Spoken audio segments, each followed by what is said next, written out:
कलीसी और कलीसी के अनुशासन के बारे में सीखने जा रहे हैं।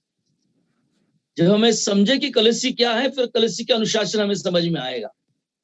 हमारी दिक्कत यह है कि लोगों को कलीसी के बारे में ज्ञान नहीं है। सबसे ज्यादा दिक्कत यह है। असेंबली डिसिप्लिन के बारे में हम जब सीखने जा रहे हैं, जब असेंबली हमें पता चले तब इसकी डिसिप्लिन पता चलेगा। क्योंकि सेना में जब जाएंगे, अब एयरफोर्स की डिसिप्लिन अलग होती है, नेवी की डिसिप्लिन अलग होती है, आर्मी की डिसिप्लिन अलग होती है, स्कूल कॉलेज में एनसीसी की बिल्कुल अलग डिसिप्लिन होती है।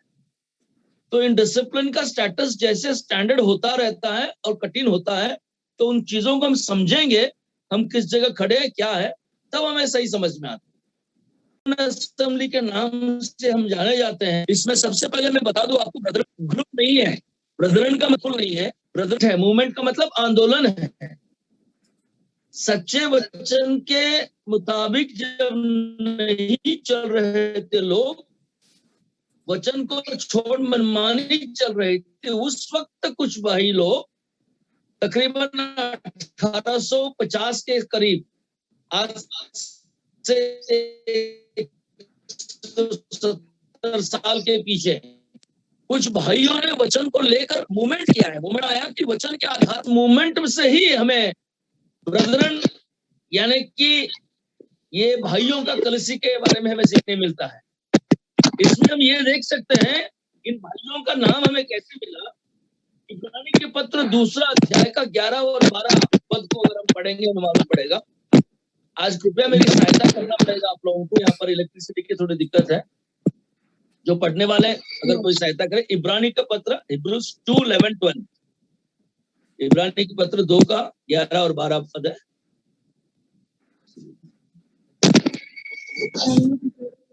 जी,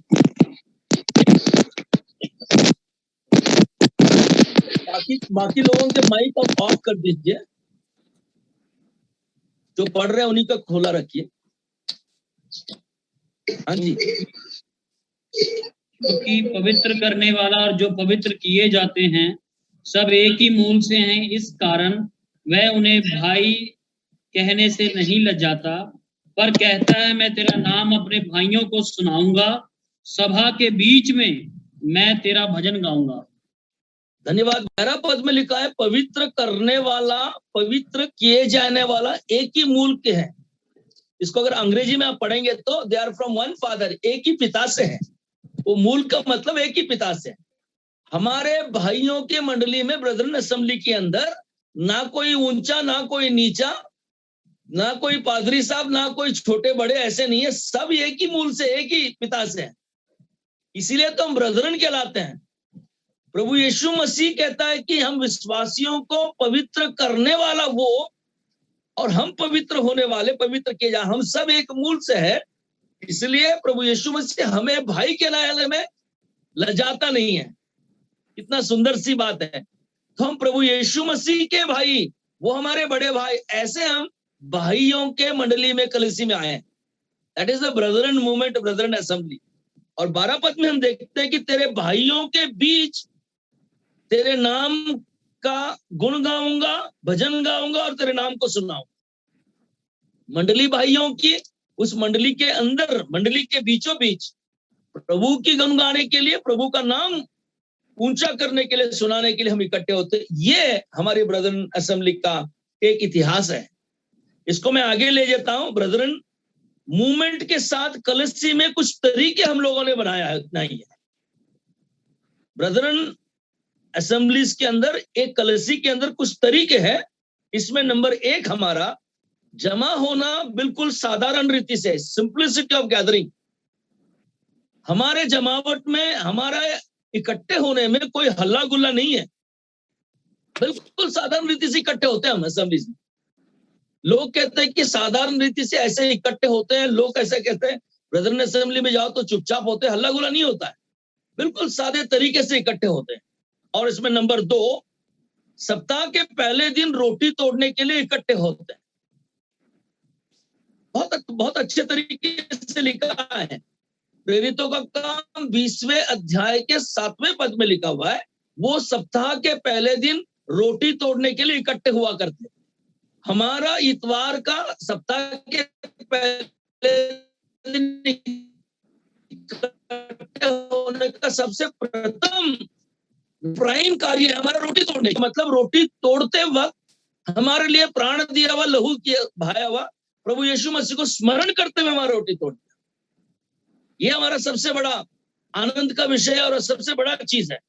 और नंबर तीसरा, हम सिद्धांत, डॉक्ट्रिनल सिद्धांत जिसको कहते हैं, सिखलाई के सिद्धांत पर आधारित रहते हैं।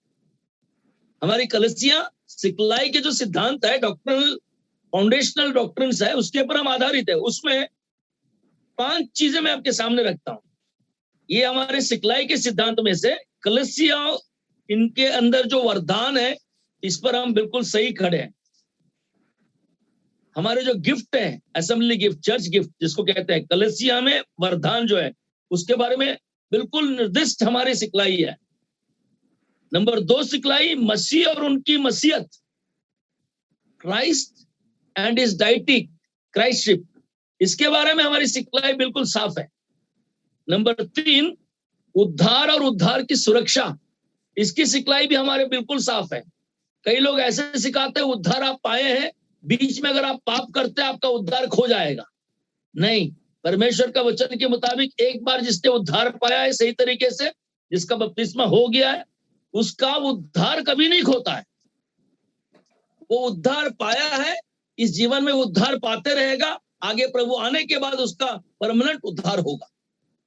अब इस उद्धार के समय पर उद्धार की सिखलाई में गड़बड़ नहीं है हमारे पास। चौथी भाग हमारी कलीसिया के देखभाल के बारे में, एडमिनिस्ट्रेशन, चर्च एडमिनिस्ट्रेशन, इसका भी हमारा बिल्कुल सही तरीका, अलग तरीका है। जगह जगह एक ही व्यक्ति पूरे को देखभाल करता है, लेकिन इस कलीसिया के देखभाल में हमारे पास, जैसे मंडली में कलीसिया के अंदर अगुवैया, एल्डर्स, प्लूरल चीजों से हमारी कलीसिया चलती है। एक व्यक्ति से नहीं, सिंगुलर से नहीं है, प्लूरल से चलती है। इसके बाद 5वां विषय हमारे कलीसियों के बीच में, नए युगों का प्रभाव से विचलित नहीं होता है इस मंडली। ये कलीसिया जो है, न्यू एज के कोई भी प्रभाव उस मंडली पर पड़ने नहीं देंगे। वचन के आधार पर ही चलेगा मंडली। कई मंडलियां ऐसे हैं, नए युग के कोई भी चीज आ जाते हैं, नाच गाना बजाना, नए नए सिद्धांत आ जाते हैं, उसको अंदर घुसा देते हैं। नहीं, असेंबलीज के बीच में, ब्रदर चर्च के बीच में हमारे पास ऐसे नहीं होने देते। हमें भीड़ इकट्ठा करने की जरूरत नहीं है। हमें भीड़ बनाने वाली मंडली कलीसिया नहीं बनाना है। परमेश्वर ने बड़े साफ तरीके से मत्ती रचित सुसमाचार के 16वां अध्याय पद 18 में, सबको याद है इस बात का, पहली बार यीशु मसीह ने उस कलीसिया का शब्द को वहां इस्तेमाल किया था। वहां इस्तेमाल करते हुए उसने कहा कि कलीसिया के इस्तेमाल करते हुए इस पर नींव डाल के हम बनाएंगे। अब कलीसिया के शब्द इस्तेमाल करने का मतलब है, प्रभु यीशु मसीह ने यह नहीं कहा कि मैं बहुत बड़ी भीड़ की संख्या में कलीसिया बनाऊंगा। इसलिए हम जब कलीसिया के सिद्धांत पर चलते हैं तो हम बहुत अच्छी तरीके से याद रखना है हमें। यीशु मसीह ने खुद कहा कि जहां 2 या 3 मेरे नाम से इकट्ठे हो, उनके बीच में मैं हूं। तो इस कलीसिया के सिद्धांत में सबसे बड़ा सिद्धांतिक रीति से जो सिखलाई हम लेते हैं या देते हैं कलीसिया में, हमें भीड़ इकट्ठा करने की जरूरत। लोगों को आजकल हमारे मंडलियों में भी हमने देखा है, ब्रदर आपके यहाँ तो 20-30 लोग इकट्ठे हो रहे, 40-50 से वहां जाएंगे, 1000-2000 लोग हैं, वहां पर हम जाने से मजा आता है। हम मजा देने के लिए थोड़ी हम कलीसिया बना, लेने के लिए कलीसिया नहीं बनती है। हम लोगों को देखने के लिए, भीड़ों के लिए नहीं बनती है। यहाँ जो प्रभु यीशु मसीह के इस वाक्य को देखकर मैं अचंभित हुआ कि प्रभु कहा कि यीशु मसीह ने कहा जहां 2 या 3 इकट्ठे हो। उस वाक्य में प्रभु यीशु मसीह खुद कहना चाहिए था, जहां 200 या 300 इकट्ठे हो या 2000 या 3000 हो, उनके बीच में मैं रहूंगा। फिर तो हमारी कलीसिया को तो और बढ़ना चाहिए था। तो प्रभु यीशु मसीह ने बहुत अच्छी तरीके से सच्चे सिखलाई के सिद्धांतों पर खड़े होने वाले, कलीसिया के नींव प्रभु यीशु मसीह पर जिसका रखा गया, उद्धार पाया हुआ, कलीसिया के देखभाल में इस नए युग के प्रभाव से कोई विचलित न होने वाले, ऐसे सिद्धांतिक रूप से खड़े होने वाले कलीसियों को प्रभु यीशु मसीह मन में रखते हुए आने वाले दिनों में कलीसिया की संख्या के बारे में बहुत ही अच्छे तरीके से प्रभु यीशु मसीह ऐसे नहीं न जानते हुए कहा। ऐसे कभी लोग कहते हैं कि ऐसे मुंह से निकल गया होगा, ऐसे मुंह से प्रभु यीशु मसीह के मुंह से कोई बात नहीं निकलता है। बड़ी सिद्धांतिक रूप से कहा प्रभु ने, 2 या 3 जहां इकट्ठे हो उनके बीच में मैं हूं। तो हमें संख्या से, भीड़ से कोई मतलब नहीं है, हम उसके बारे में चिंता ना करें। परमेश्वर की आवाज सुनने वाले भाई बहन या मंडली के कलीसिया की अगुवाई है, प्रभु के सेवक लोग या विश्वासी है, अगर आप विचलित है कि यूं सोच रहे कि हमारे मंडली में, हमारे कलीसिया के अंदर बहुत ही कम संख्या है, विचलित ना हो, घबराइए नहीं, क्योंकि परमेश्वर की आज्ञा ही ऐसी है कि हम बड़ी भीड़ के नहीं, हम प्रभु के बने हुए। और सिद्धांत के अंदर हमारे पास और कुछ है। दुनिया के सिद्धांत और हमारे कलीसिया के सिद्धांत उलट है, अप्स एंड डाउन है हमारे और कलीसिया के सिद्धांत। आप किसी भी संसार में जब जाएंगे, स्कूल का उदाहरण मैं दूं तो प्रिंसिपल, वाइस प्रिंसिपल, उसके नीचे टीचर्स होते हैं, फिर ऑफिस स्टाफ होते हैं, फिर पियोन होते हैं, फिर लास्ट में स्टूडेंट्स आते हैं। ऐसे होता है। कोई कंपनी का मैनेजमेंट होगा, मैनेजर बैठा होगा, सीईओ, उसके नीचे भी मैनेजर होंगे, फिर उसके नीचे कुछ गवर्निंग बॉडी होगी, फिर बाद में वर्कर्स आएंगे, लास्ट में भीड़ आएगी। अब इसको कलीसिया में जब लाते हैं, इसको उल्टा करना पड़ता है। ये जो मैनेजमेंट ऊपर टॉप में प्रिंसिपल या डायरेक्टर्स ऊपर थे, और सबसे नीचे कौन आते हैं, ये जो सबसे बड़ी संख्या में वर्कर्स होते हैं या स्टूडेंट्स होते हैं, वो आते हैं। अब इसको सीधा ये हाथ को ऐसे उल्टे करके ऊपर ले जाइए, ऊपर ले जाएंगे, सबसे डायरेक्टर जो होता है वो नीचे आता है, पूरी भीड़ जो वर्कर होते हैं या स्टूडेंट होते हैं वो सबसे ऊपर आते हैं। ये हमारी कलीसिया का तरीका। अगर आप डायग्राम बना रहे हैं ऐसे, ये संसारिक तरीके से ऐसे बना लो, जो डायरेक्टर सबसे ऊपर, वर्कर सबसे नीचे, प्रिंसिपल ऊपर, स्टूडेंट नीचे। अब कलीसिया में जब आते हैं तो आप इसको उल्टा ऐसे कर लीजिए। उल्टा करने के बाद परमेश्वर का वचन का आधार है, पहला कुरिन्थी का 12वां अध्याय में 28वें पद आप पढ़ लेंगे, 29-30 तक हमें पता चल जाएगा। मैं ऐसे ही बता देता हूं, आपको समझ में आता है। उसमें सबसे पहले नींव में प्रभु यीशु मसीह फाउंडेशन में है।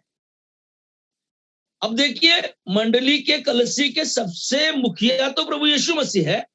संसार के नियम के मुताबिक चीफ एग्जीक्यूटिव ऑफिसर, डायरेक्टर ऊपर होना चाहिए। अब यहां नींव के अंदर प्रभु यीशु मसीह नीचे है। उन्होंने कलीसिया का नींव डाला है, फाउंडेशन में वो है। उनके फाउंडेशन के साथ साथ उन्होंने प्रेरितों को लिया है, जिसको कहते हैं अपोस्टल्स। अपोस्टल्स, प्रेरित, ये कलीसिया के नींव में काम कर गए हैं। उनके वजह से तो कलीसिया खड़ी हो गई। नीम का पत्थर, कॉर्नर, चीफ कॉर्नरस्टोन कहता है, कोने का पत्थर यीशु मसीह। उनके साथ फाउंडेशन में नीम के साथ साथ ये प्रेरित काम के अपोस्टल, प्रेरितों के साथ साथ ही यहाँ पर भविष्यवक्ता आए, अंग्रेजी में प्रोफेट्स कहते हैं। ये पुराने नियम के भविष्यवक्ता नहीं है, नए नियम के अंदर प्रेरितों के बाद कलीसिया में शिक्षा देने वाले ये प्रेरित आए, वो भी फाउंडेशन लेवल में ही काम करते रहे हमारे साथ, तभी तो हमारी कलीसिया बनी। यीशु मसीह कोने का पत्थर, उनके ऊपर प्रेरित, प्रेरित के ऊपर भविष्यवक्ता, इन्होंने हमारे कलीसिया का फाउंडेशन को डाला है। नए नियम के सिद्धांत के ऊपर कलीसिया को खड़ा किया है। अब फाउंडेशन होने के बाद फिर हम क्या करते हैं, फाउंडेशन डालने के बाद मिट्टी डाल के बंद करते हैं, फिर हम बिल्डिंग बनाते हैं।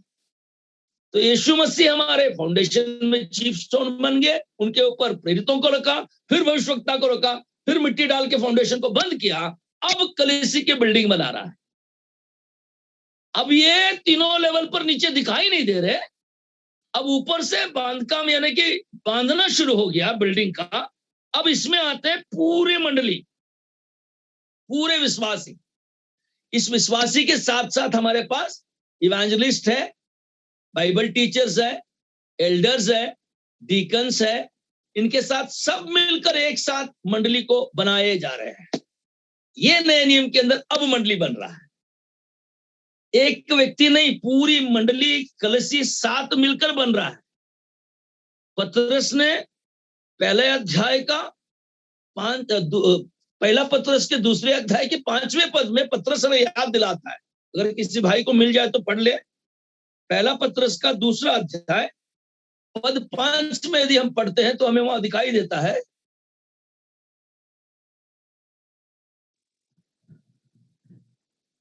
First Peter chapter 2 and verse 5।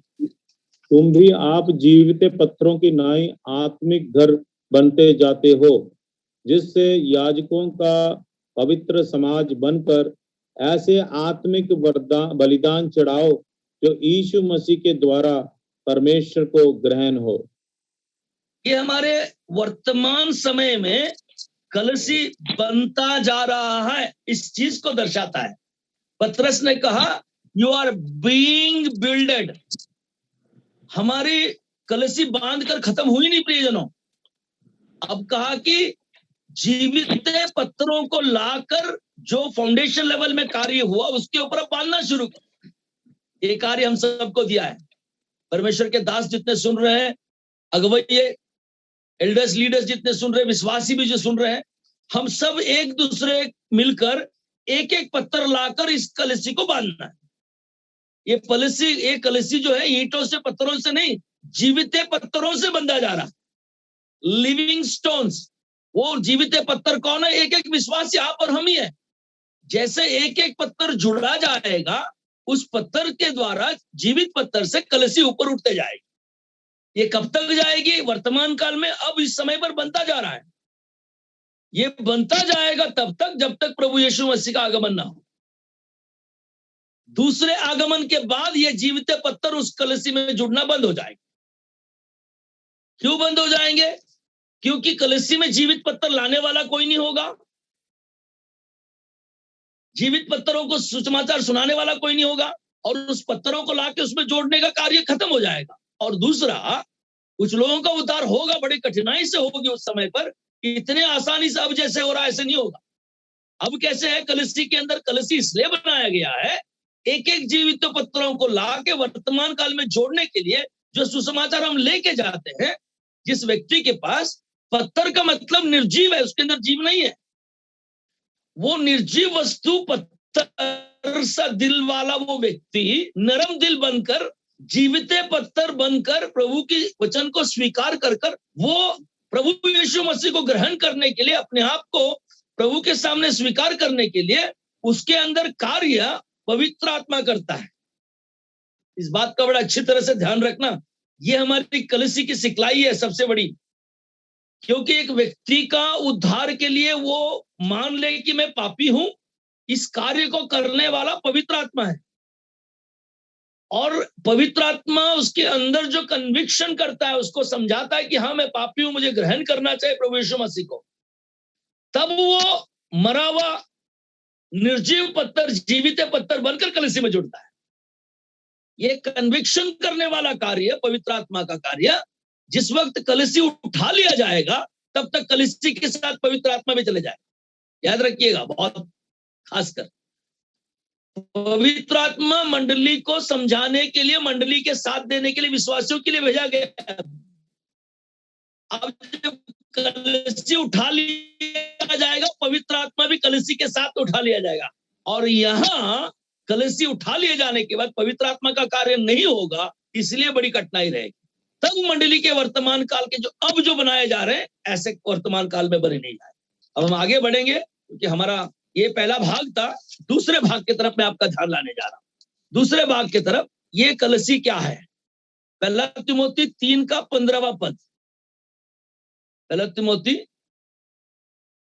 3 अध्याय पद 15। 1 तिमोथी 3:15। कि यदि मेरे आने में देर हो तो तू जान ले कि परमेश्वर का घर, जो जीवित परमेश्वर की कलीसिया है और जो सत्य का सभा और सत्य का खंबा और नेव है, उसमें कैसा बर्ताव करना चाहिए। प्रभु का धन्यवाद करता हूं। यहां पर बहुत बड़ी 2 चीजों को बड़े जोर से कहा है। तिमोथियुस से लिखते हुए पौलुस कहता है कि लिविंग गॉड्स चर्च, जीवित परमेश्वर की कलसी। सब लोगों को कलसी के बारे में बड़ी गलतफहमियां होती है। कोई व्यक्ति का कलसी, कोई सेवक का कलसी, मैंने बनाया मेरा कलसी, मैंने खड़ा किया मेरा कलसी। कई बार नाम भी लेते हैं लोग, बोले फलाने फलाने सिंह का कलसी। अरे कोई सिंह ने हमारे लिए खून नहीं दिया भाई, क्षमा कीजिए, हाथ जोड़ के कहता हूं, प्रभु यीशु मसीह ने खून दिया, उनकी कलसी है। हाँ, यूं कह सकते हैं कि भाई जगदेव सिंह सेवक करते, उन सेवकाई करने वालों के कलीसिया में। रिचर्ड गारू इवेंजलिस्ट है, वहां उस कलीसिया में हम जाते हैं, या कोई नाम के साथ लेकिन उनके नाम का कलीसिया नहीं हो सकता है। एजिकल भाई का कलीसिया है ही नहीं, यीशु मसीह का कलीसिया है। हाँ, वहां सेवक, वहां जो एल्डर है, लैंसी भाई एल्डर है, उनके मंडली में मैं गया था कलीसिया में। बहुत अच्छी बात है।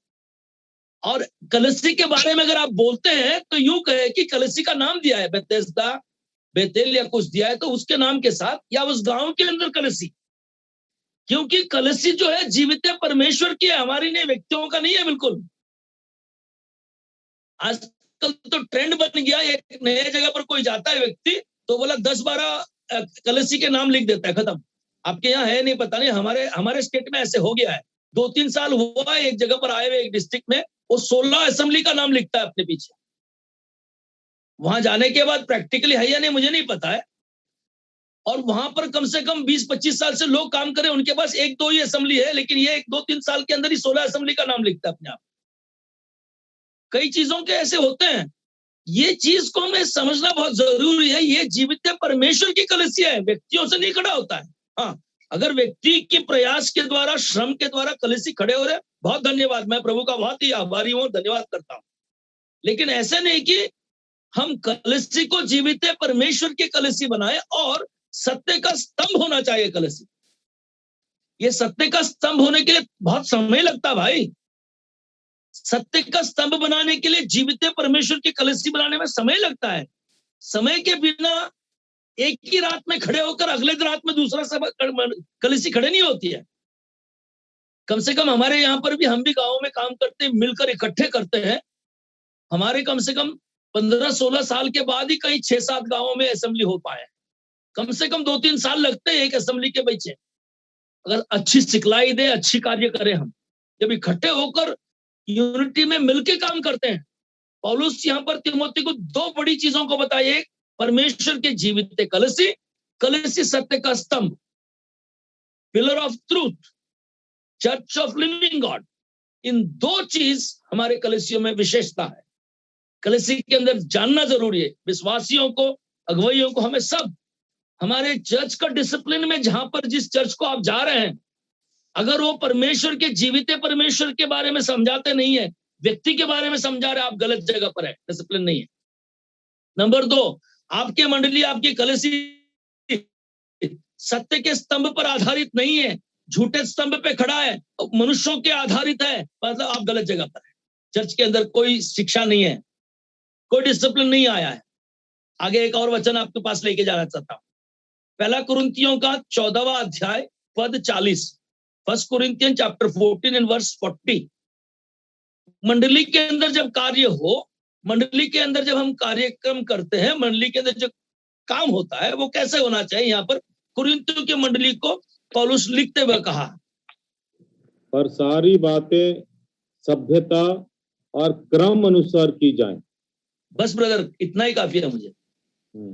सारी बातें मंडली में सभ्यता से हो और क्रम से हो। इसकी एक और भाषांतर है का हिंदी में, सभ्यता का मतलब मर्यादा से। हर चीज की मर्यादा होती है, सभ्यता होती है, मर्यादा को पार करके मंडली में, कलीसिया में काम नहीं होना चाहिए।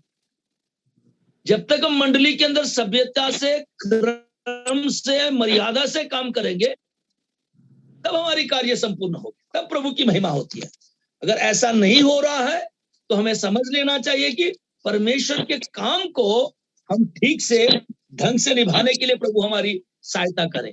इस मंडली के अंदर जहां पर क्रम नहीं है, जहां पर मर्यादा नहीं है, जहां पर परमेश्वर की डिसिप्लिन नहीं है, तो समझ लेना मनुष्य चला रहा है, परमेश्वर नहीं चला रहा है। तो आज मैं परमेश्वर की आवाज सुनने वाले हर भाई बहन से विनती करना चाहता हूं, जिस मंडली में भी आप है, वहां के क्रम को देखिए, सारे चीज सभ्यता से देखिए, मर्यादा है या नहीं देखिए। इन मर्यादा के अंदर परमेश्वर ने चलाने के लिए अगुवाइयों को रखा है, सीखने के लिए विश्वासियों को रखा है, वो एक दिन और उस जगह पर आ जाएंगे। ऐसे नहीं विश्वासी बने रहते हैं, क्योंकि परमेश्वर जिस काम में उनको काम लाया है तो वो उस जगह पर पहुंच जाते हैं। तिमोथी पौलुस के साथ काम कर रहा था, एक विश्वासी था, फिर बाद में उसके साथ मिशनरी बना, फिर अगवैया बना, फिर प्रभु का सेवक उनके साथ काम किया। तो ये क्रम और मर्यादा या क्रम और सभ्यता मंडली को क्या दिया है, बहुत ही अच्छी तरह हमें पता है। प्रेरितों का काम 2 अध्याय का 42वें पद में, एक्ट्स 2:42 में 4 फोल्ड चीजें हैं, 4 चीजें हैं। उन चीजों को बहुत अच्छी तरह से हम जानते हैं। उन चीजों के बारे में बड़ा जोर है मंडली के अंदर। इस चीजों को जब हम समझेंगे, हमारा कार्य बिल्कुल करने में बहुत आसानी होगा। इसको हम मुंह से तो बोल देते हैं, लेकिन प्रैक्टिकल जब करते हैं बड़ा दिक्कत आता है हमें। सबसे बड़ी प्रॉब्लम यही है, मुंह से कई चीजें हम बोलते हैं, लेकिन करते वक्त बड़ी समस्या हमारे बीच में खड़ी होती है। इस चीज को आज हम समझने के लिए कोशिश करते हैं। 2 के 42 के बाद मैं आता हूं। प्रभु ने सहायता की, हमारे पास इलेक्ट्रिसिटी आ गई। और वे प्रेरितों की शिक्षा पाने में नंबर 1, नंबर 2 संगति रखने में, नंबर 3 रोटी तोड़ने में, नंबर 4 प्रार्थना करने में लवलीन थे। ये कलीसिया का डिसिप्लिन है, फाउंडेशन में डिसिप्लिन है ये। अगर एक विश्वासी, एक सेवक, एक अगुवैये, एक पुरुष या स्त्री, एक संडे स्कूल बच्चों के लिए ये चारों चीज बहुत जरूरी है। 4 फोल्ड टीचिंग है ये। एक विश्वासी प्रेरितों के शिक्षा में रहना जरूरी है। प्रेरितों का शिक्षा का मतलब, इसको आपके कलीसिया की जो बोर्ड है वहां लिखा होगा, बाइबल स्टडी लिखते हैं आप लोग। बाइबल स्टडी कौन से बुधवार को, शुक्रवार, गुरुवार कहाँ रखते हैं आप? सप्ताह के जो बाइबल स्टडी है वो है संगति रखना, यानी कि मतलब कॉटेज मीटिंग है एक दूसरे के साथ, फेलोशिप।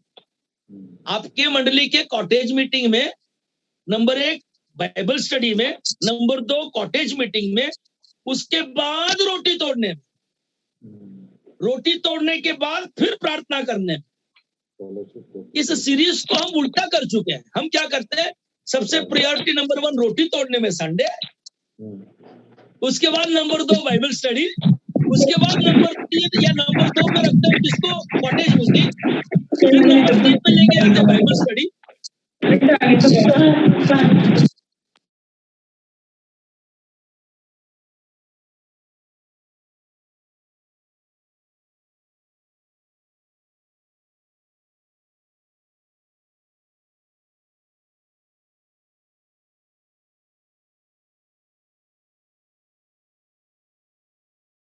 नंबर प्रार्थना।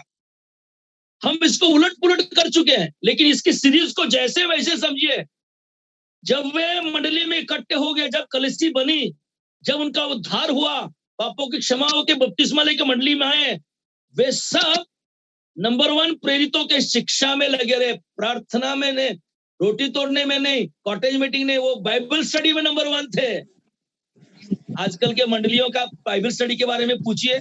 मैं आप लोगों के पंजाब के बारे में नहीं बोल रहा हूँ, सारे किसी भी स्टेट में जाइए। मैं कल ही बता, भारत के पूरे स्टेट में सेवकाई के लिए गया मैं। संडे को इतना बड़ा भीड़ होता है, देखो मेरे 2 हाथ की तरह इतना बड़ा। और उसके बाद जब आप देखो कॉटेज मीटिंग में इतना हुआ, क्योंकि घर में जाके मिलना है ना लोगों को। और बाइबल स्टडी बोलते हैं वो इतने हो जाएंगे। प्रेयर मीटिंग के लिए बोलो तो सुकुड़ जाएगा पूरा वो, छोटा सा। और उसमें फास्टिंग प्रेयर बोलो तो वो इतना हो जाएगा, ऐसे एक ही आदमी। तो इसको भी बहुत समझना बहुत जरूरी है। यहाँ पर इतनी बड़ी भीड़ थी, सबसे बड़ा पहला भीड़ वो बाइबल स्टडी के लिए इकट्ठे होते थे प्रेरित। इसका मतलब वो बाइबल स्टडी को इतनी बड़ी जोर दिया करते थे। हमारे यहाँ लोग सोचते कि संडे वर्शिप कर लिया, मैं बस पक्का बिलीवर है। और कई बार अगुवैये भी अपने नायक भी है। अब उनको मैं नायक कहूं या खलनायक कहूं, मुझे समझ में नहीं आता। कई बार कई कठिन शब्द में इस्तेमाल करता हूं, मुझे बुरा नहीं लगता वचन के मुताबिक, लेकिन हमें समझना बहुत जरूरी है। सप्ताह में एक बार आकर हम नायक बनकर, अगुवैया बनकर नहीं रह सकते। मैं एक घर का नायक हूं, घर के अंदर मैं चलाता हूं, घर का मैं एक जजमान हूं। तो मेरे पत्नी और बच्चों के बारे में, उनके जरूरतों के बारे में मुझे अगर नहीं पता, तो फिर मैं कैसे चला सकता हूं? नहीं। तो कोई अगुवैया, कोई प्रभु का दास, प्रभु का सेवक, कोई लीडर, एल्डर सप्ताह में एक दिन मंडली को नहीं समझ पाता है। उनके साथ विश्वासी भी उनको समझने के लिए, प्रभु को समझने के लिए इनमें जुड़ना जरूरी। तो Bible study first priority assembly discipline में। इस बात को अच्छी तरह से समझ लिया हर एक व्यक्ति। फिर नंबर 2 पर आता है संगति रखना, फेलोशिप। फेलोशिप के मतलब एक दूसरे भाइयों के हालचाल को जानना, किसी कॉटेज मीटिंग में घर के अंदर पहुंचना, एक दूसरे की जरूरतों को जानना, कभी कोई बीमार है तो जाके प्रार्थना करना। कोई जरूरी नहीं सिर्फ एल्डर इवांजलिस्ट जाके प्रार्थना करे। अरे भाई, एक दूसरे विश्वासी भी एक दूसरे के साथ हालचाल जान सकते हैं। नजदीक अगर कोई भाई है आपके एरिया में, वही उन्हीं के बारे में जानिए।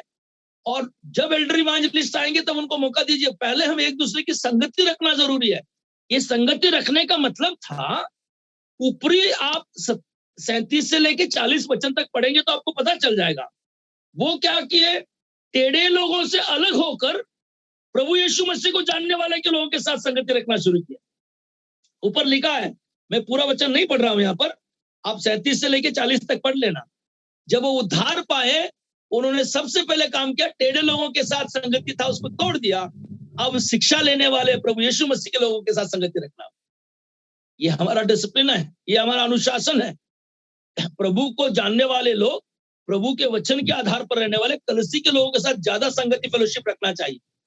हमारी पुराने टेढ़ी लोगों की संगति, टेढ़े लोगों के साथ हमारा उठना बैठना कम हो जाना चाहिए ऑटोमेटिक।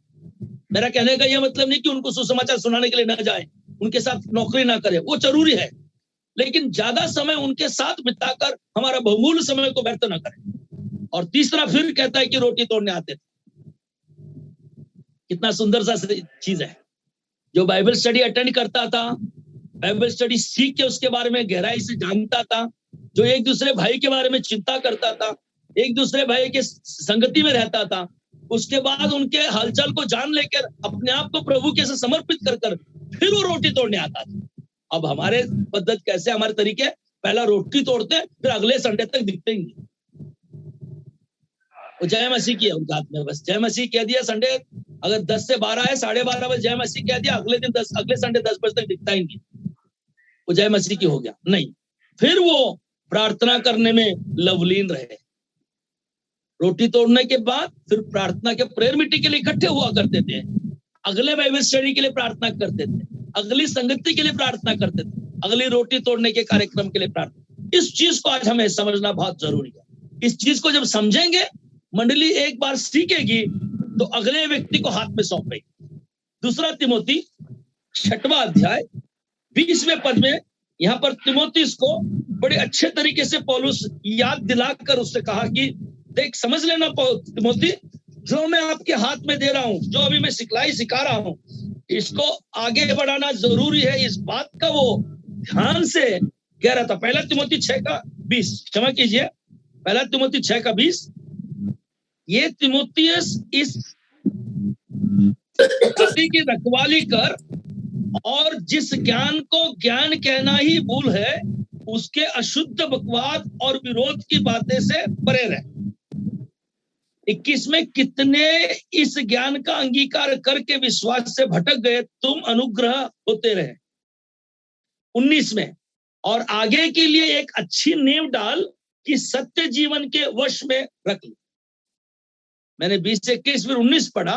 तिमोथी से कहता है कि जिस मैंने कलीसिया को दिया उसके रखवाली कर। जिस ज्ञान को तो अपने ज्ञान मत सम, परमेश्वर के ज्ञान को सुन, विश्वास से भटक न जा। और 19 में लिखा है कि अच्छी नींव डाल के रख, सत्य जीवन को वश में रखना। जो मंडली की डिसिप्लिन, मंडली की सिखलाई है, इसको अपने वश में रखने के लिए पूछ रहे हैं। The doctrine which I have taught you, keep hold on that. जिस मंडली में मैंने ले आया, जिस मंडली में आपको पद्धति तरीका सिखाया, उसको अपने पास तरीके से पकड़ के रखना, ये कह रहा है। और आगे वो दूसरे तिमोथी के 2 अध्याय पद 2 में, 2 तिमोथी चैप्टर 2 वर्स 2, और जो बातें तूने बहुत गवाहों के सामने मुझसे सुनी है, उन्हें विश्वासी मनुष्यों को सौंप दे, जो औरों को भी सिखाने के योग्य हो। This is the assembly discipline. अगर कोई अच्छे शिक्षक है, मैं तो उनके हाथ जोड़ के कहता हूं कि प्रभु आपको बुलाने से पहले वो सारी शिक्षा लोगों को देके जाए, आपके पास न रखे। कई ऐसे सोचते कि मैं पूरे बांट दूंगा, पूरी खोल दूंगा, तो फिर मेरे पास क्या रहेगा। नहीं, अपने पास रखने के लिए प्रभु ने नहीं दिया है। जितना प्रभु ने हमें दिया है उसको बांटना है। सही शिक्षा जब हम देंगे लोगों को, तब वो जाके आगे बढ़ाएंगे। जैसे लिखा है, मैंने जो कुछ गवाही तेरे सामने मुझसे तूने सुना है, विश्वासी मनुष्यों को सौंप दे, औरों को भी सिखाने के योग्य उन्हें बना। कलसी के सेवक, कलसी के अगुवाइयों से बात करना चाहता हूं मैं, आप जो सीखे हैं कृपया सिखाइए लोगों को, योग्य लोगों को सिखाइए। यहां भी लिखा हुआ है योग्य लोगों के हाथ में सौंप दीजिए अभी से, और वो भी आगे के सिखाए। विश्वासियों से मैं कहना चाहता हूं, परमेश्वर के वचन को सीखे, परमेश्वर के वचन के सामने बैठे, मसीह के अच्छे योद्धा बने और प्रभु के काम को आगे बढ़ाए। और तीतुस के टाइटस चैप्टर 2 एंड वर्स तीतुस के 2:7, सब बातों में अपने आप को भले कामों का नमूना बना, तेरे उपदेश में सफाई, गंभीरता और ऐसी खराई पाई जाए कि कोई उसे बुरा न कर सके, जिसमें विरोधी हम पर कोई दोष लगाने की गौना पाकर लज्जित हो। इस बात का हमें बहुत ही अच्छी तरह से ध्यान रखना जरूरी है। इंपॉर्टेंट है हमारे असेंबलीज, हमारे मंडली में, कलीसिया में, क्योंकि जब भी हम उपदेश करते हैं सब बातों में अपने आप को भले कामों का नमूना बनाना है। कई लोग ऐसे, हम जो मुंह से बोलते हैं वो हमारे जीवन में नहीं होता है। Your talk should watch your walk. मुंह से जो बोलते हैं वो अपने पैर से कदमों के साथ तालमेल होना चाहिए। Your talk should match your walk. बोली जो शब्द मुंह से निकलते हैं वो अगर पैर के साथ, कदम ताल के साथ ताल नहीं खाते तो कोई फायदा नहीं। हडसन टेलर, प्रभु के सेवक, चाइना जो गए थे, उन्होंने एक बात कहा, if required use words, otherwise preach gospel silently. जरूरत हो तो ही मुंह खोले, अपने मुंह के जबान खोलकर सुसमाचार सुनाए, वरना साइलेंट अपने बिना मुंह खोले हुए सुसमाचार सुनाइए। ये कैसे सुना सकते हैं? लोगों को अचंभित हुआ था, कैसे सुना सकते हैं? मुंह खोले बिना अपने जीवन से ही सुसमाचार लोगों के पास चला जाता है। आप प्रभु के लिए जीते हैं, आप प्रभु के वचन पे चलते हैं, आप प्रभु के साथ रहते हैं, इसी से सुसमाचार लोगों के पास चला जाता है। यही तो हम कलीसिया में सीखते हैं, यही तो अनुशासन है। अनुशासन क्या है? बोलते कुछ और करते कुछ, ये अनुशासन में नहीं आता है। अनुशासन तो वो है जो करते हैं और बोलते हैं वो मिलता जुड़ता है। इसके साथ साथ सिखलाई के बारे में एक और वचन आपके साथ लाता हूं मैं। प्रेरितों का काम 19वें अध्याय में पौलुस ने जो किया है, कलीसिया की सिखलाई में यह काम का बहुत जरूरी है। 19वें अध्याय 8 से 10 वचनों में हम यहां देख पाते हैं। Acts chapter 19 versus 9 to 10। यहां लिखा है, परंतु जब कितनों ने कठोर होकर उसकी नहीं मानी, वरन लोगों के सामने इस मार्ग को बुरा कहने लगे, तो उसने उनको छोड़कर चेलों को अलग कर लिया और प्रतिदिन तुरन्नुस की पाठशाला में विवाद किया करता था। 2 वर्ष तक की यही होता रहा, यहाँ की तक असिया के रहने वालों, क्या यहूदी क्या यूनानी, सब ने प्रभु का वचन सुन लिया। ये कलीसिया के अनुशासन का एक भाग है, सिखलाई का। दूसरे भाग में पढ़ रहे हम। पहला कलीसिया क्या देखा है, नंबर 2 कलीसिया के सिखलाई का भाग देख रहे हैं हम। सिखलाई के भाग में सिस्टमेटिक टीचिंग कहते हैं इसको अंग्रेजी में।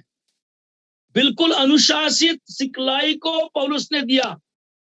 हमने पढ़ा कि अभी 8वें पद में हम पढ़ रहे थे, वहां से शुरुआत किया था, तो देखा आराधनालय में जाकर 3 महीने तक निडर होकर बोलता रहा, परमेश्वर के राज्य के विषय में विवाद करता रहा, 19 के 8वें पद में। और 9 पद में, परंतु जब कितनों ने कठोर होकर उसकी न माने। हमें सिखलाई निडर होकर देना है। और कैसे दिए? वो एक पाठशाला किराए पे लिया और वहां 2 वर्ष तक बाइबल स्टडी शुरू किया। इसी आधार पर नया नियम में बाइबल स्कूल शुरू होते हैं। बाइबल स्कूल शुरू किया पौलुस ने। एबीटीआई का मैं धन्यवाद करूंगा। पंजाब में जालंधर में एबीटीआई शुरू है। भाइयों के लिए मैं प्रार्थना कर रहा हूं। प्रभु की सेवकों से मैं अनुरोध करूंगा, अलग अलग जगह से महाराष्ट्र में प्रभु के सेवक जुड़े हैं, बाहर से जुड़े हैं, कई लोग कर्नाटक से जुड़े हैं। मैं विनती करूंगा कि पंजाब के जालंधर में एबीटीआई है, असेंबली बाइबल स्टडी, उसके लिए प्रार्थना करें। कई लोगों को वो सेवकाई के लिए तैयार करें, प्रभु के वचन के लिए वो तैयार करें, उनके मंडली में जाकर प्रभु का काम के लिए वो तैयार हो। यहाँ पर 2 वर्ष वहां पर सिखलाई सिस्टमेटिक टीचिंग के लिए उनको बिठाया।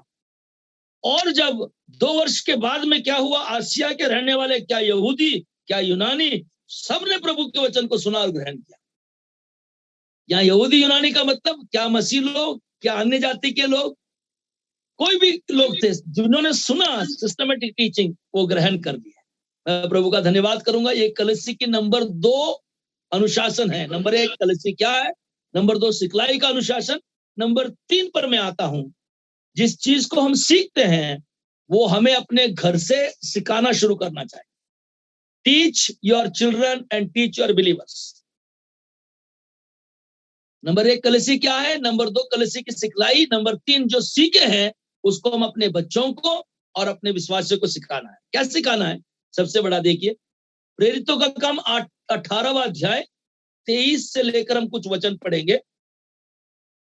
बगल में ही हमारे 18 चैप्टर एक्ट्स 23 से आगे, यहाँ पर तीसरी मिशनरी यात्रा जब पौलुस करते हैं, वहां पर वचन की सामर्थ्य को जानकर वो समझ में आता है क्या हुआ कार्य।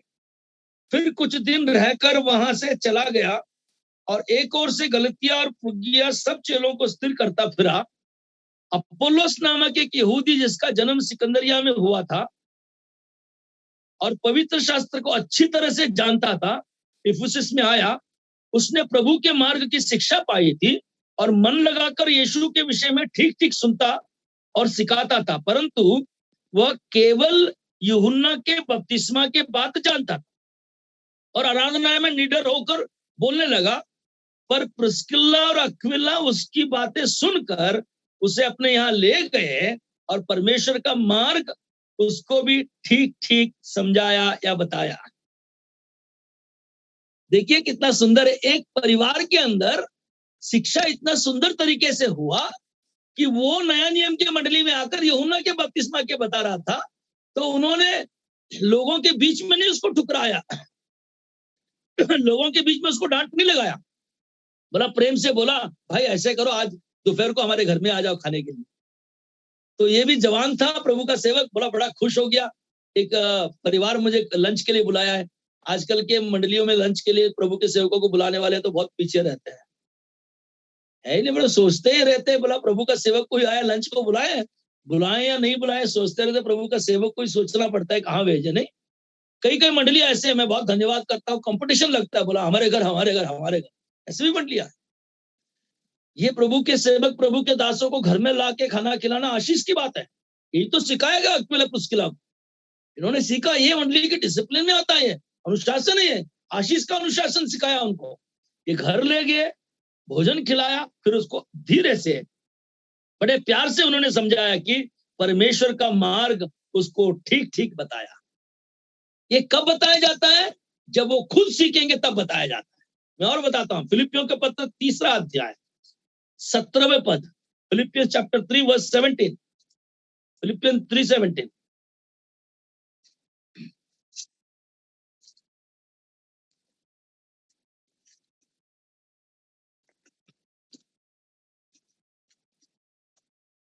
तीन का 17 पढ़ता हूं मैं।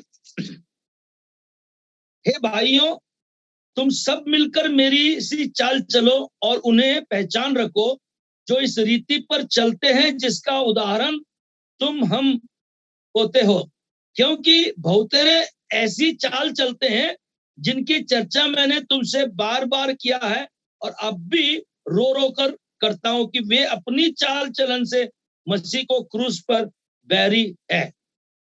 हम अपने चाल चलन से, हम अपने प्रभु के काम के लिए कभी भी परमेश्वर को दुख देने वाला काम कभी ना करें।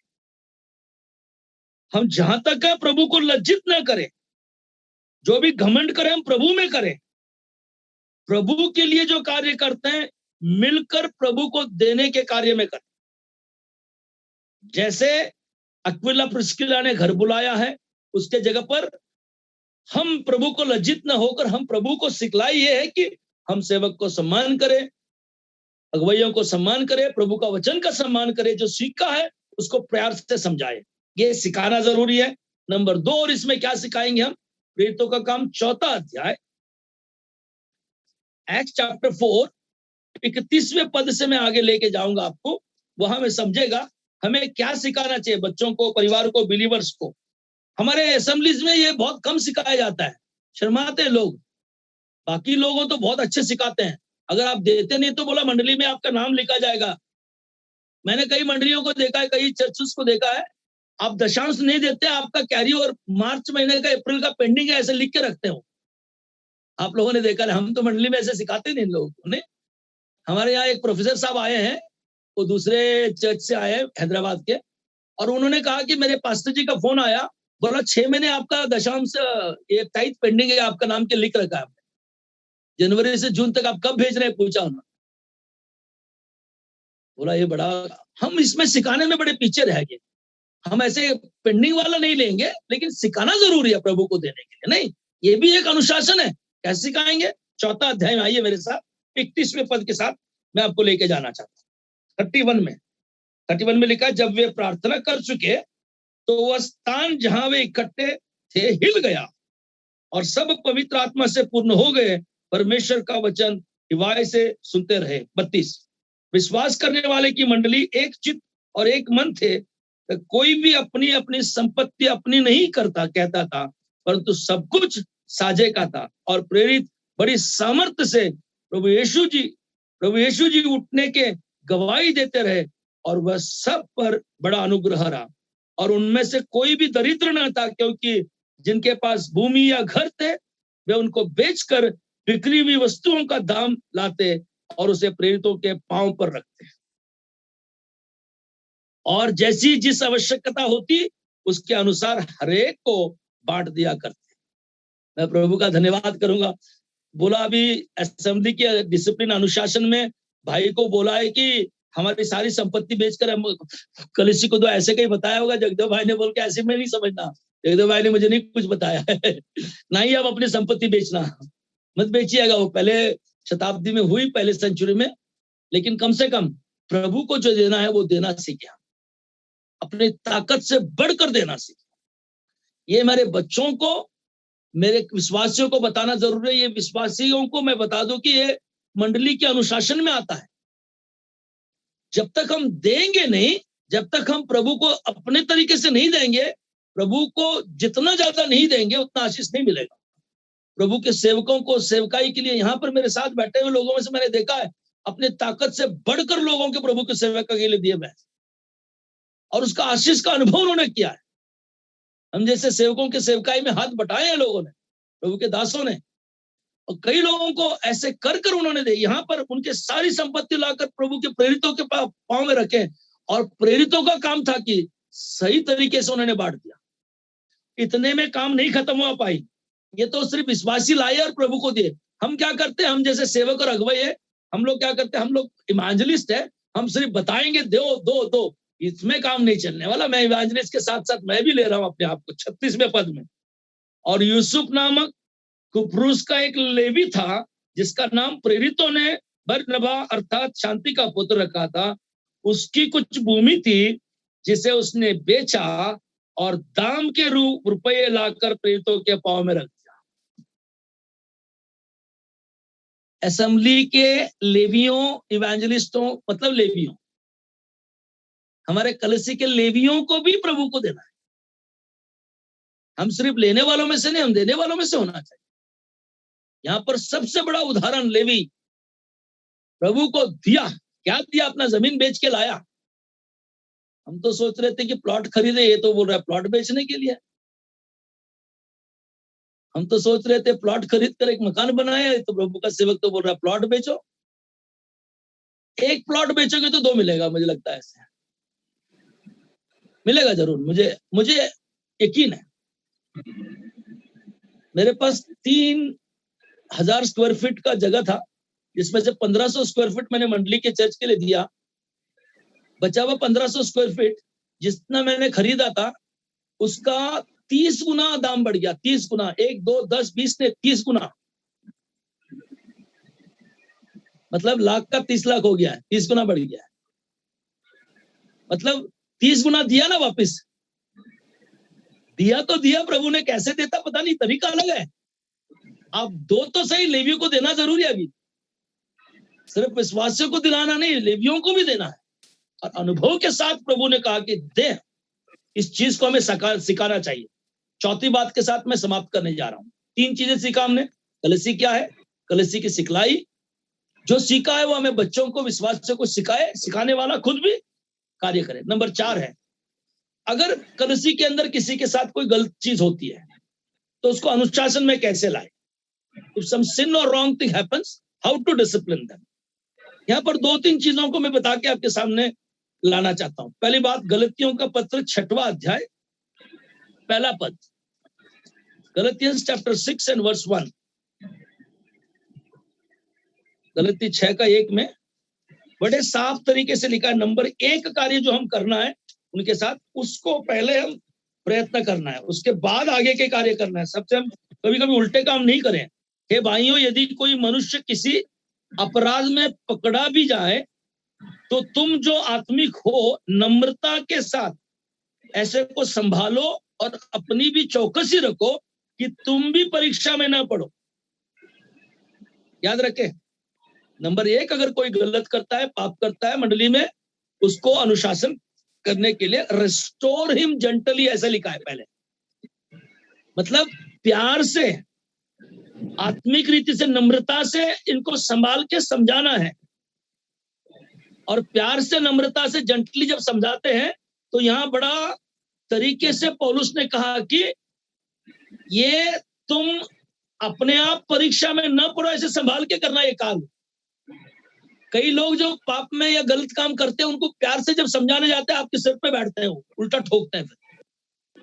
तो इसीलिए हम अपने आप को संभालते हुए बड़े धीमे से समझ के उन्हें संभालना है।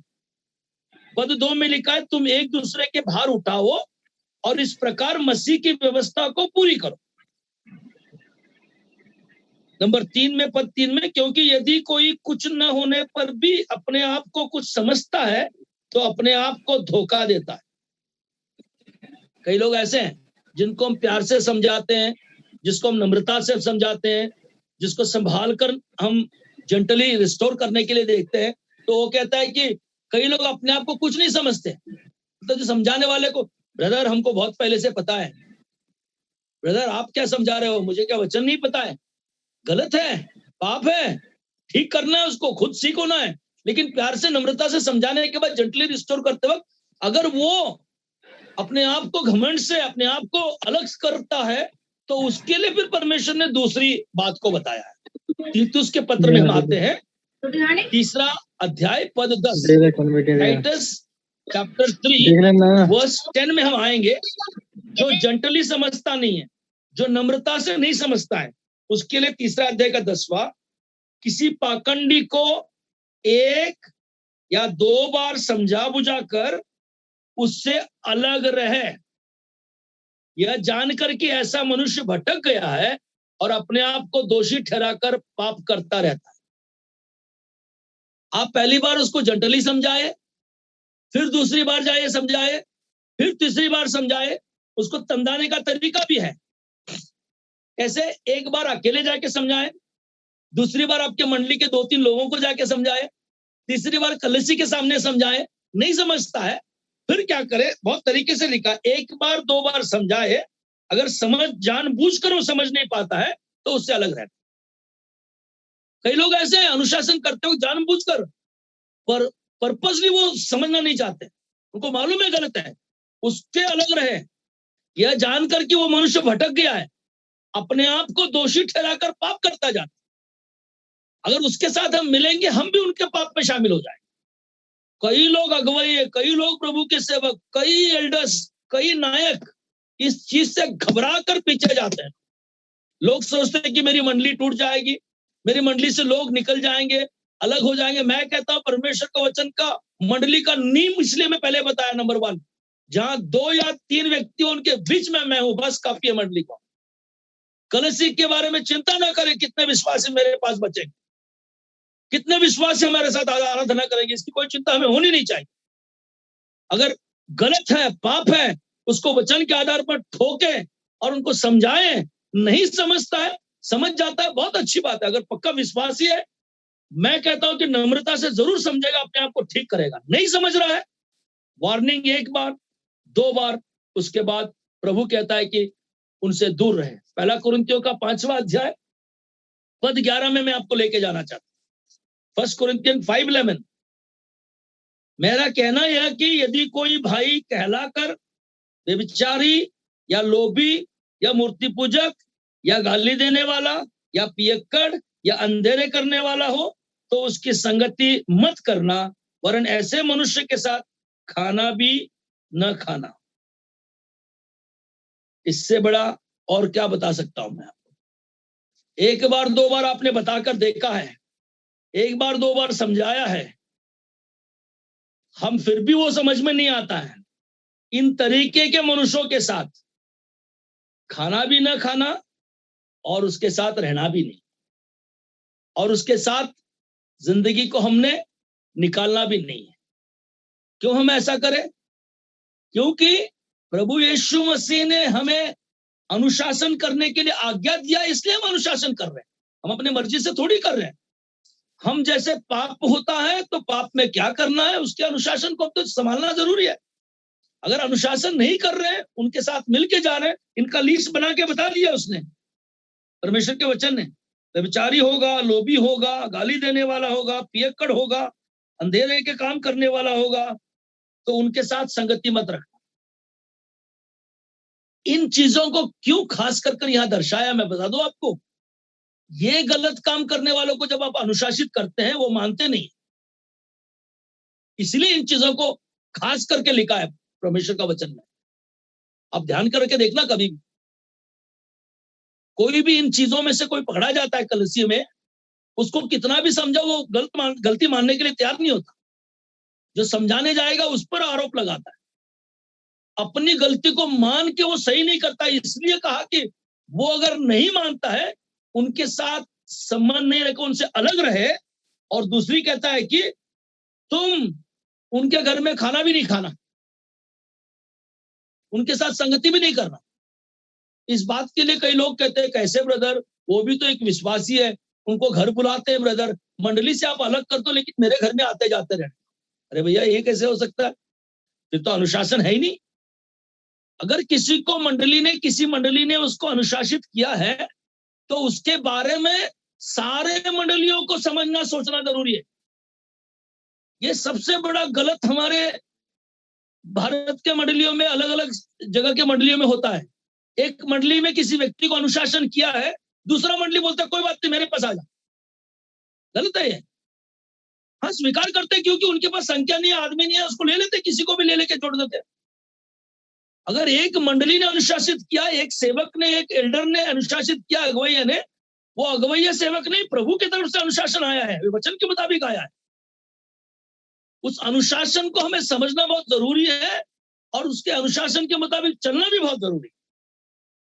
और इस चीज को हम समझेंगे और इसके साथ हम चलेंगे, तभी प्रभु हमारे साथ कार्य करेगा। यही मैं जानना चाहता हूं। और ऐसे रहने के लिए प्रभु हमारी सहायता करे, प्रभु वचन के मुताबिक चलने के लिए हमारी सहायता करे, और इसी के साथ गलत चीजों को अलग रखकर प्रभु के साथ आगे बढ़ने के लिए प्रभु हमारी सहायता करे। यही मैं जानना चाहता हूं, क्योंकि परमेश्वर ने मंडली का नींव रखा है, परमेश्वर ने बांधा है। और मंडली में जब हम रहते हैं, खास कर इस नया युग में, सबसे बड़ी चीज मैं छोटी बात बताकर समाप्त करना चाहता हूं। तरुणों से, बच्चों से, बहनों से, आज के युग के साथ, युग के प्रभावित होकर कई नए चीजों को मंडली में न करें, न्यू ट्रेंड्स को मंडली में ना आए। कपड़ों का तरीका बदल गया है, इसको भी अच्छी तरह से संभालें। कई मंडलियों में लोग आते हैं, उसकी जीन्स पीछे से नीचे जाते रहते हैं, वो मंडली में आराधना करने आता है, पता नहीं क्या करने आते। ऐसे लोग क्या करते हैं पता नहीं। तो कई लोगों के, बहनों का भी कपड़ा भी बड़ा फैशन शो का कपड़ा होता है, मंडली में भी आते हैं। आराधना में फैशन शो नहीं होता ना, आराधना के लिए आते हैं, फैशन शो के लिए नहीं है। अगर आपको कोई मॉडल वगैरह बनना है, फैशन शो के लिए जाना है, तो वहां अलग तरीके से रह सकते हैं, वैसे कोई बात नहीं। जगह के तरीके से फिर भी ठीक है, क्योंकि वचन ने कहा कि कपड़ा जो पहनते हैं बिल्कुल किसी दूसरों को तकलीफ ना दे वैसे। आइए मैं उस वचन को आपके सामने लाता हूं। पहला पत्रस 3 अध्याय में उन 2-3 बातों को हम पढ़कर फिर हम आगे समाप्त करने के लिए प्रभु हमारी सहायता करें। पहला पत्रस 3 अध्याय में इस चीज को हमें बहुत जरूरी समझना है। जगह जगह के हिसाब से, जगह जगह के तरीके के हिसाब से कपड़े पहनना जरूरी है, लेकिन इन चीजों को ध्यान रखें। हे पत्नियों, तुम भी अपने पति के अधीन रहो, इसलिए कि यदि इनमें कोई ऐसा हो वचन को न मानता हो तो भी भय सहित पवित्र चाल चलन के बिना वचन के अपने अपने पति को चाल चलन के द्वारा खींच जाए। नंबर 3 पद में देख रहे हैं, और तुम्हारा श्रृंगार दिखावटी न हो। किसी पुरुष, किसी तरुण, किसी भाई बहन के बीच में भी चले, श्रृंगार, दिखावटी श्रृंगार प्रभु के इस मंडली में नहीं चलने वाला। नंबर 2, अर्थात बाल गूंथने, सोने के गहने पहनने, भांति भांति के कपड़े पहनना। ये भांति भांति के कपड़े का मतलब फैशन शो वाले कपड़े, ये आराधना के मंडली में नहीं चलते भाई। हाँ, कॉलेज के यूनिफॉर्म से कोई बात नहीं, चलेंगे। आप एमबीए के बच्चों को देखिए, उनको सूट पहन के जाना पड़ता है पक्का, हम मना नहीं कर सकते ना, कॉलेज के यूनिफॉर्म है। नर्सेस के लिए नर्सिंग का उनका यूनिफॉर्म्स है। लेकिन मंडली में जब आते हैं, ये भांति भांति की आराधना में हम नहीं।